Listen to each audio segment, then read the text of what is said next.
رأس الملاحم رأس الراحة كمل إكليل المدثير مزمل عبد الله حبيب الله صفي الله نجي الله كليم الله خاتم الرسل خاتم الأنبياء محيي منجي مذكر ناصر منصور نبي رحمة نبي التوبة حريص عليكم معلوم شهير شهيد شاهد مشهود بشير مبشر نذير منذر نور سراج مصباح هدى مهدي منير داع مدعو مجب خفي عفو ولي حق قوي أمين مأمون كريم مكرم نجمة مبين مؤمل وصذ قوة ذو حرمة ذو مكانة ذو عز ذو فضل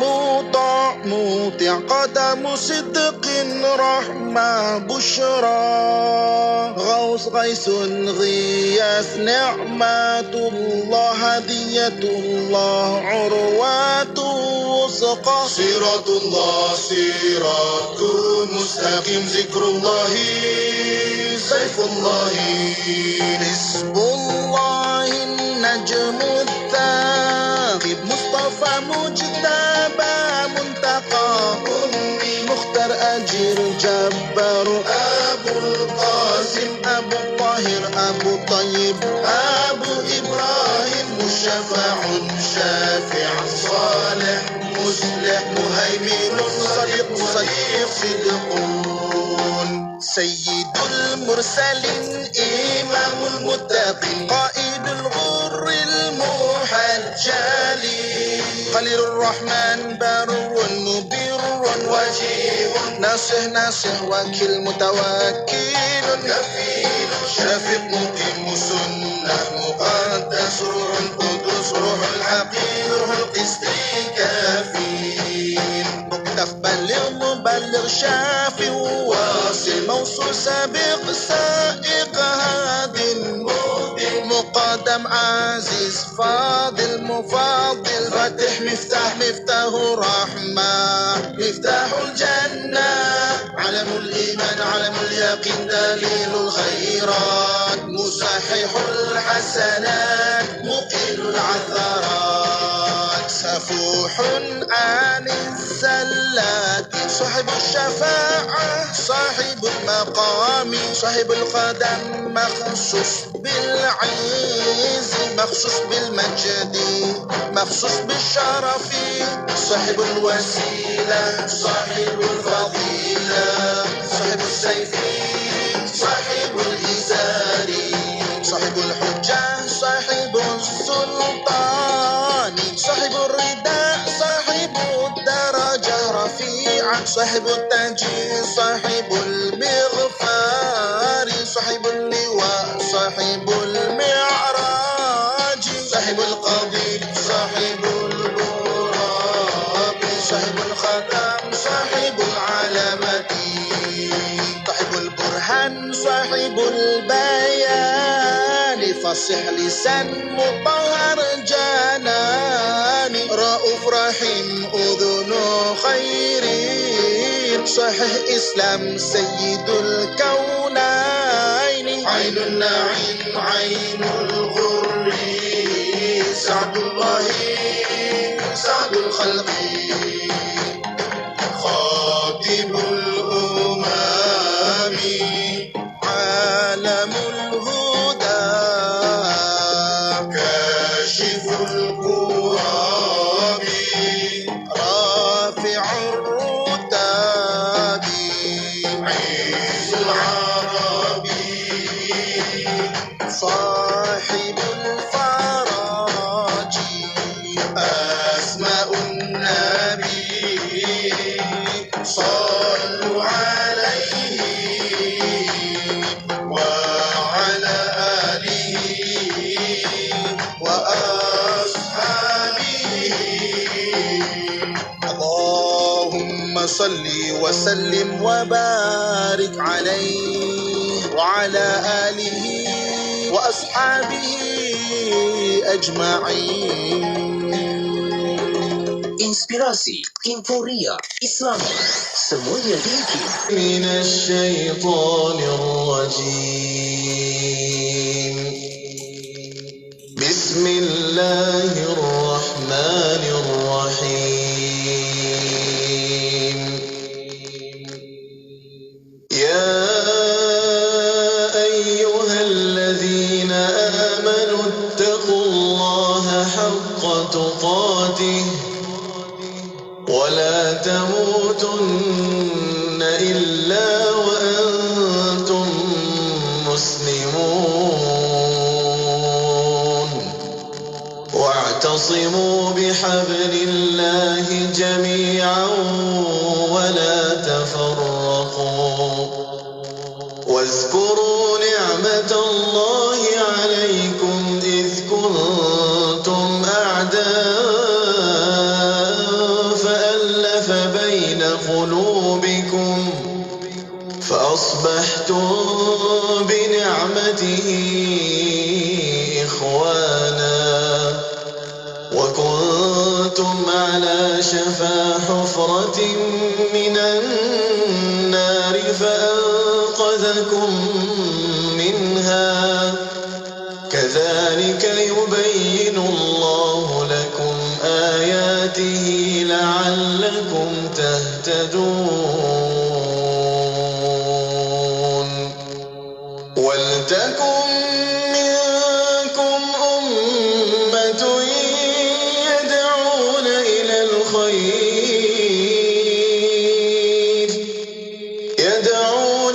الخير ويأمرون بالمعروف وينهون عن المنكر وأولئك هم المفلحون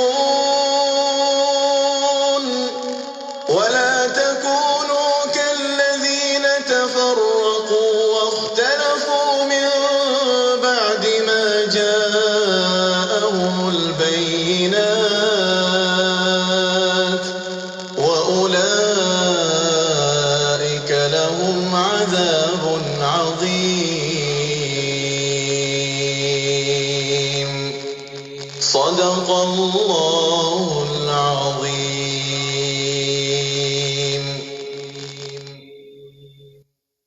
Aku berlindung dengan Allah daripada syaitan yang terkutuk.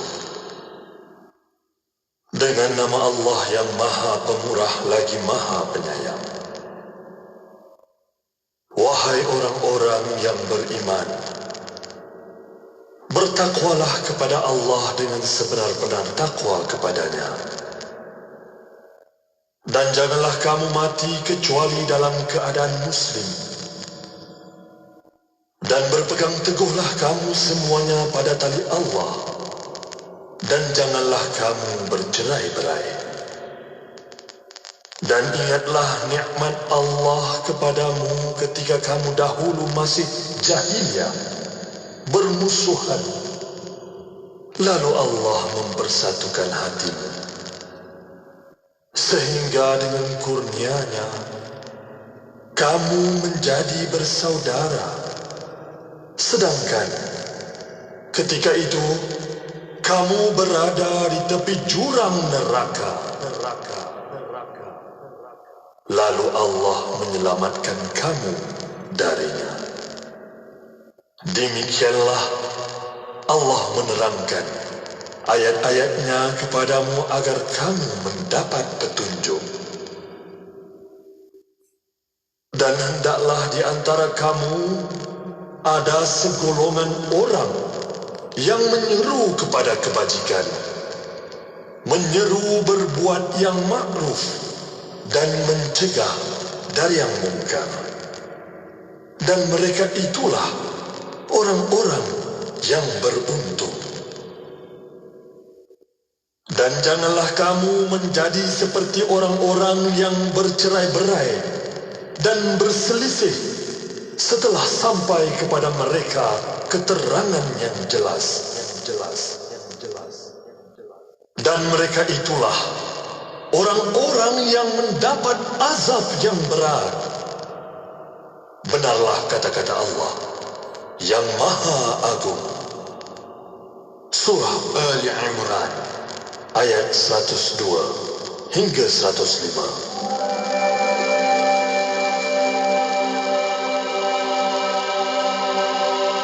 قال رسول الله صلى الله عليه وسلم من يريد الله به خيرا يفقهه في الدين رواه البخاري. Rasulullah sallallahu alaihi wasallam bersabda, barang siapa yang Allah kehendaki ia menjadi baik, maka Allah beri kefahaman kepadanya terhadap agama. Riwayat Al-Bukhari.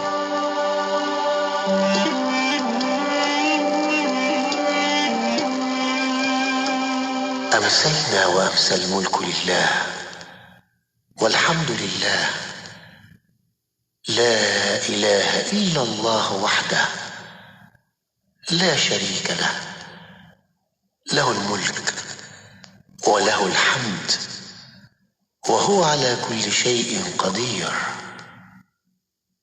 رب أسألك خير ما في هذه الليلة وخير ما بعدها، وأعوذ بك من شر ما في هذه الليلة وشر ما بعدها. رب أعوذ بك من الكسل وسوء الكبر. رب أعوذ بك من عذاب في النار وعذاب في القبر.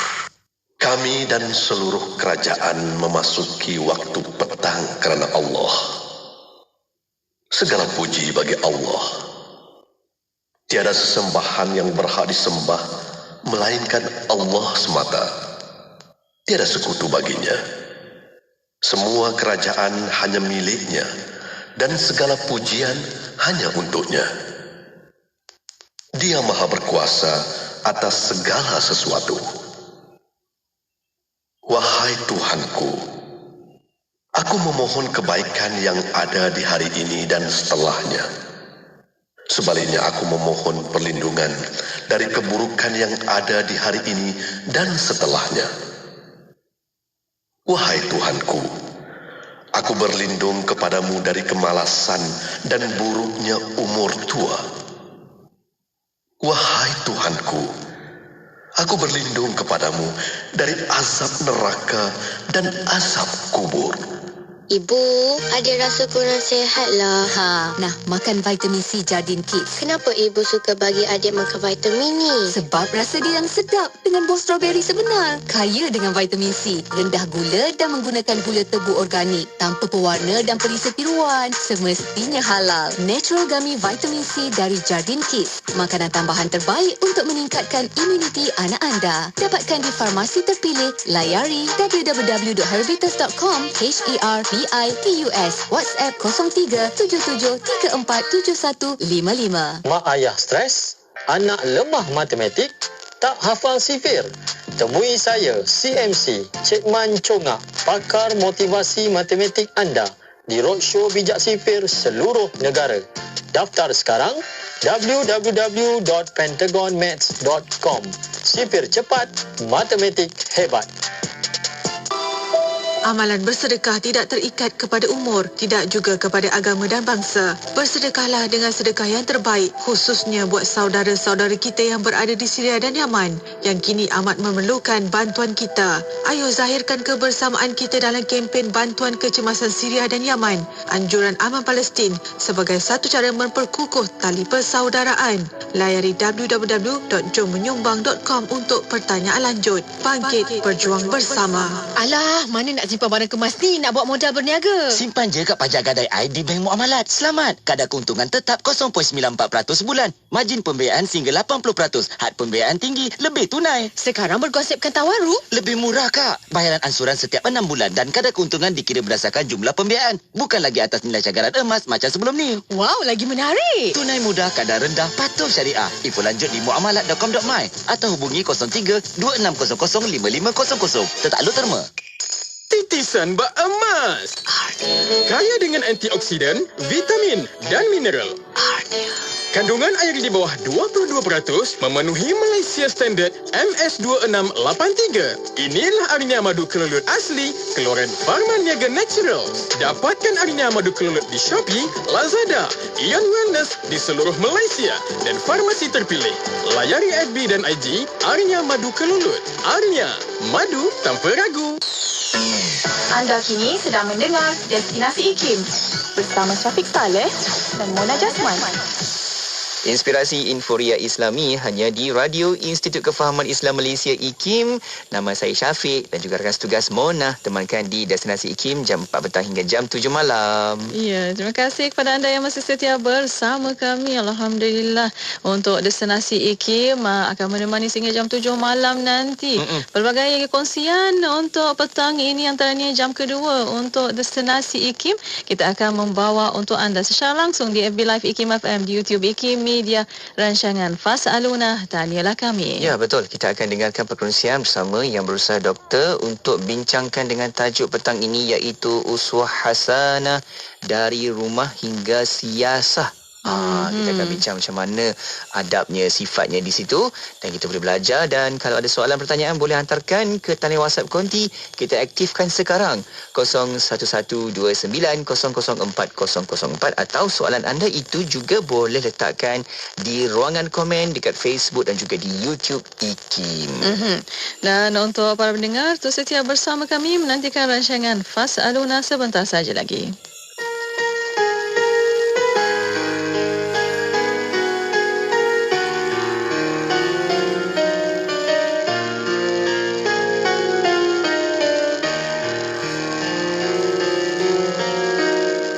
Astaghfirullah Rabbal Baraya, Astaghfirullah minal khataya, Astaghfirullah Rabbal Baraya, Astaghfirullah minal khataya, Astaghfirullah, Astaghfirullah, Astaghfirullah, Astaghfirullah.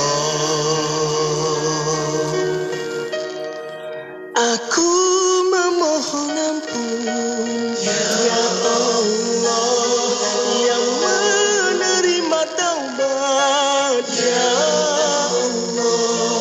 Aku memohon ampun, ya Allah, dari segala dosa, ya Allah.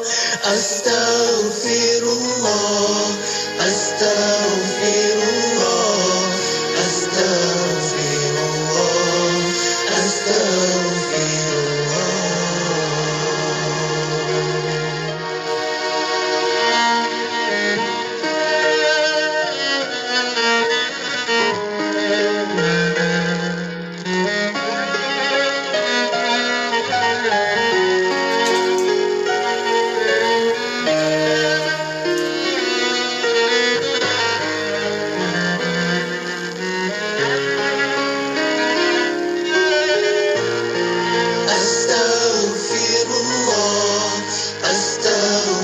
Astaghfirullah, Astaghfirullah, Astaghfirullah, Astaghfirullah. Aku memohon ampun, ya Allah, yang menerima taubat, ya Allah. Aku memohon ampun, ya Allah, dari segala dosa, ya Allah. Astaghfirullah, Astaghfirullah,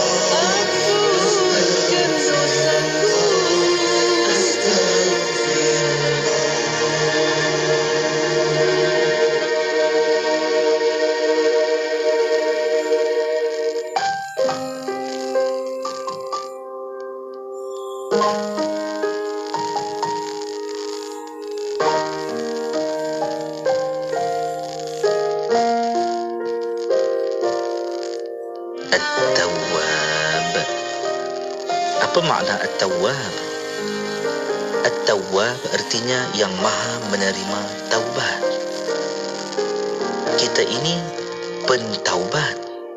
Dia maha menerima. Orang yang senantiasa bersedia menerima tetamu tentu akan selalu mempelawa tetamunya datang. Hal yang sama lebih hebat pada Allah kerana dia sentiasa menanti saat kita memohon, "Ya Allah, aku bertaubat padamu." Ketika itulah dia berkata, "Akulah yang namanya At-Tawwab."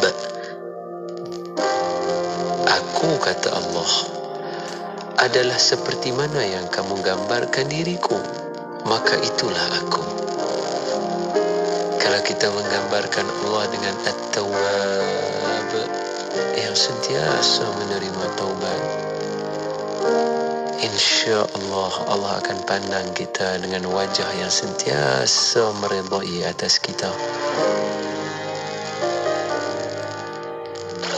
إلهي سلم الأمة يا الله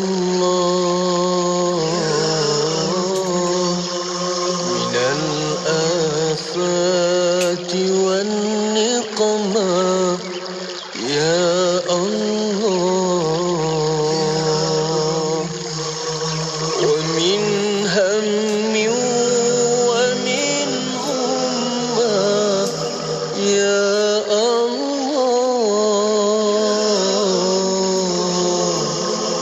استجب دعاءنا يا الله يا الله وهي Tuhan selamatkan umat ini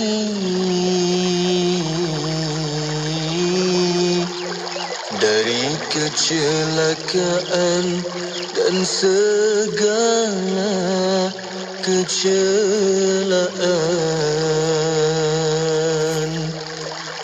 dari kebimbangan dan keluh kesah ya Allah, perkenankan doa kami ya Allah. Ilahi salimil ummah ya Allah. Untuk orang-orang Sabah, jangan lupa kamu dengar ini Kim setiap hari 93.9 FM. Pastikan kamu dengar tau. Ini betul-betul bagi manfaat sama kita orang Sabah. Bismillahirrahmanirrahim. Assalamualaikum warahmatullahi wabarakatuh. Selamat petang kita ucapkan kepada sahabat-sahabat, rakan-rakan pendengar yang terus kekal mengikuti Destinasi IKIM, Inspirasi Inforia Islami. Saya Syafiq dan juga rakan setugas Mona temankan anda di waktu ini untuk teruskan lagi perkongsian kita di petang Rabu ini. Ya, betul. Terima kasih kepada anda yang masih setia bersama kami untuk waktu ini. Perkongsian untuk jam kedua pada petang ini bersama Destinasi. Kita akan bersama rancangan Fas'aluna, tanyalah kami. Betul, Mona sebut dengan rancangan ini kita sedang berterang langsung juga di Facebook Live IKIM FM dan juga di YouTube IKIM. Jom cepat-cepat anda boleh gunakan ruang peluang ini untuk kita dapatkan ilmu yang bermanfaat bersama dengan tetamu kita, Mona, yang juga dah bersedia di dalam talian kita. Ya, betul. Ada di waktu ini di talian, alhamdulillah, yang berusaha Dr. Muhammad Sani Badrun, Fellow Utama dan Pengarah Pusat Kajian Ekonomi dan Kemasyarakatan Emas, Institut Kefahaman Islam Malaysia. Assalamualaikum, Doktor. Waalaikumsalam warahmatullahi Syafiq dan Mona, apa khabar? Baik, alhamdulillah, Doktor. Doktor sihat? Alhamdulillah. Jadi hari ni Fas'aluna ni boleh tanya saya ataupun Syafiq ataupun Mona. Kalau orang tanya kami frekuensi Radio IKIM, kami boleh jawab. Tanya kalau bidang berkaitan luar bidang, memang kita serahkan semuanya dekat doktor nanti. Ya, betul itu. Khususnya untuk tajuk ini, memang kita nak tanyalah doktor tentang tajuk ini dan serangan bersama doktor tentang tajuk Uswah Hasanah dari rumah ke siasah. Uswah Hasanah dengar macam bahasa Arab. Nak tanya Mona nanti, Mona akan terjemah dalam bahasa beliau dekat kampung. Tapi kita tanya doktor dulu, doktor. Macam mana doktor tajuk ni, doktor? Bagaimana kita boleh terapkan dekat rumah dan sebagai definisinya, doktor? Silakan sikit, doktor. Terima kasih Syafiq dan Mona dan para pendengar kita yang setia. Kita dah dipertanyakan sejak 2 minggu yang lepas tentang uswah hasanah ini, dan secara mudahnya kita kata dia bermaksud contoh ataupun model ataupun tauladan yang sempurna, iaitu merujuk kepada Nabi Muhammad SAW. Jadi hari ini kita nak ditanyakan adalah tentang daripada rumah hinggalah kepada dunia politik ataupun dunia siasah. Kalau kita bercakap tentang contoh yang sempurnanya Nabi di dalam konteks rumah ataupun rumah tangga, kita ada himbau sedikit minggu lepas. Waktu itu Syafiq, saya ingat, pergi berkursus dan saya berdua sajalah dengan Mona. Kita nyatakan bahawa dari segi rumah ni, kalau kita lihat manusia biasa, bagi manusia biasa ni, kita boleh kata orang yang paling banyak tahu kekurangan dia, orang yang paling banyak tahu kelemahan dia adalah isteri dia, ataupun sebaliknya lah. Jadi sebab itu satu yang agak luar biasa bahawa orang yang pertama beriman kepada risalah Nabi Muhammad SAW itu ialah isteri dia sendiri, iaitu Sayyidatina Khadijah binti Khuwailid. Jadi kalau kita lihat peristiwa turunnya wahyu yang pertama, waktu Nabi masih berasa sangat gerun, sebab berjumpa dengan Sayyidina Jibril, mendapat wahyu yang pertama, suratul Alaq, ayat-ayat yang awal itu. Waktu itu Nabi masih berasa amat gerun mengalami peristiwa tersebut. Balik ke rumah itu Sayyidatina Khadijah yang sebelum itu mendampingi Nabi selama 15 tahun. Sayyidatina Khadijah dia tidak memperkatakan sebarang kekurangan pun. Dia tak adalah dia kata kenapalah abang ni pergi ke gua kan, kenapalah abang ni musim sejuk itu pergi ke gua dan sebagainya. Tetapi sebaliknya, dalam keadaan waktu itu di mana Nabi dikabuti dengan rasa gerun, Sayyidatina Khadijah secara spontan berdasarkan pengalaman 15 tahun itu seolah-olah macam merumuskan betapa Nabi itu menjadi model hatta kepada Sayyidatina Khadijah itu sendiri. Walaupun Sayyidatina Khadijah seorang wanita, tapi dari segi nilai, dari segi akhlak dan sebagainya, Nabi yang walaupun waktu itu belum lagi mendapat kerasulan, mendapat wahyunya, telah berakhlak dengan akhlak yang boleh mula dicontohi hatta oleh orang biasa sekalipun. Kalau kita lihat dalam peristiwa itu, Sayyidatina Khadijah menyatakan bahawa Allah tidak akan memalukanmu. Sayyidatina Khadijah kata, engkau seorang yang sentiasa. Kemudian Sayyidatina Khadijah seolah-olah macam merumuskan ataupun menyenaraikan lebih kurang 4 ataupun 5 perkara yang selalu ataupun sentiasa dilakukan oleh Nabi Muhammad SAW walaupun sewaktu sebelum lagi menjadi Nabi. Sayyidatina Khadijah kata yang pertamanya, engkau seorang yang sentiasa menjaga silaturahim. Dia kata innaka latasilur rahim. Kemudian yang kedua, engkau seorang yang sentiasa menolong orang yang kekurangan, gitu. Maksudnya contohnya macam orang tua yang tidak ada penjaga, anak yatim, itu dijaga ataupun ditolong oleh Nabi. Orang yang sudah mati, meninggalkan hutang, itu dibayar oleh Nabi. Ya. Yang ketiga, Sayyidatina Khadijah menyatakan, engkau orang yang selalu memberikan jamuan pada tetamu. Jadi kita biasa setahun sekali je rumah terbuka itu kalau buat lah kan. Tapi Nabi ni dinyatakan oleh Sayyidatina Khadijah dalam suasana Mekah 1400 tahun lebih yang silam, sudah ada reputasi sebagai seorang yang sentiasa menjamu tetamu secara yang sangat murah hati. Dan yang terakhir, dinyatakan oleh Sayyidatina Khadijah, ini hadis yang diriwayatkan dalam Bukhari, wa tu'ainu ala nawaibil haq, meredakan kesedihan, melegakan kesakitan yang dialami oleh orang lain kerana kebenaran, begitu. Jadi asalkan orang itu layak, maka Nabi memainkan peranan meredakan kesakitan dan kesedihan orang tersebut. Itu jadi maksudnya Nabi ni dia jadi uswah hasanah bukan sahaja kepada orang lelaki tetapi juga kepada orang perempuan. Dia menjadi uswah hasanah itu bukan pada orang di luar daripada rumahnya sahaja dia menjadi hero. Tetapi isteri dia yang sangat mengenali baginda pun maksudnya tahu tidak ada kelemahan, tidak ada kekurangan, bahkan menjadi contoh yang sempurna dalam hidup. Kalau kita lihat isteri yang lain, umpamanya macam Sayyidatina Aisyah. Sayyidatina Aisyah ini 9 tahun mendampingi Nabi sehinggalah Nabi wafat. Sayyidatina Aisyah menyatakan bahawa baginda ini selunak-lunak manusia, sepemurah-pemurah manusia, maksudnya sebaik orang yang baik hati, yang sangat baik hati, banyak tertawa dan tersenyum. Ini riwayat oleh Ibnu Asakir. Dalam riwayat yang lain, Sayyidatina Khadijah menyatakan baginda tidak pernah memperkatakan keburukan orang lain.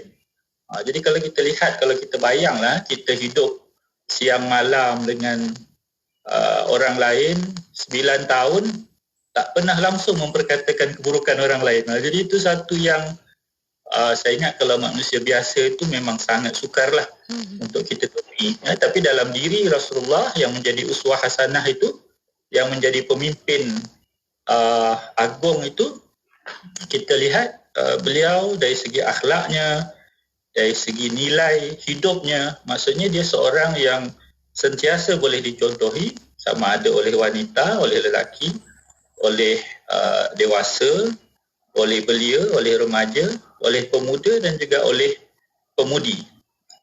Begitu juga kalau kita lihat umpamanya Syafiq dalam kes Saidina Ali.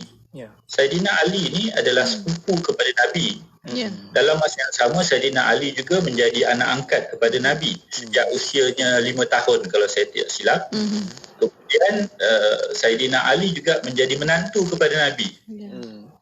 Dan sahabatlah. Jadi maksudnya sangat banyak peluang untuk Saidina Ali ini melihat kehidupan Rasulullah sallallahu alaihi wasallam itu, dan kita lihat tidak menjadi masalah langsung kepada Saidina Ali untuk menjadikan Rasulullah sallallahu alaihi wasallam itu sebagai uswah hasanah itu tadi, sebagai model yang sempurna. Kalau kita lihat buku yang ditulis oleh Imam At-Tirmizi, sama ada dalam Sunan At-Tirmizi ataupun dalam Syama'il Al-Muhammadiyah, banyak rekod ataupun rakaman oleh Sayyidina Ali radhiyallahu anhu yang sangat rapat dengan Nabi, macam yang kita nyatakan tadi, tentang contoh-contoh Nabi itu yang maksudnya harus ataupun perlu menjadi model kepada kita. Umpamanya Sayyidina Ali kata baginda mengawal lidahnya kecuali untuk apa yang berguna. Maksudnya lidah dia itu sentiasa ditahan daripada bercakap kecuali untuk perkara-perkara yang berguna. Jadi tidak adalah yang sia-sia dan sebagainya. Jadi itulah saya lihat dari segi dari rumah itu sendiri maksudnya sudah menjadikan Nabi SAW sebagai uswah hasanah saya.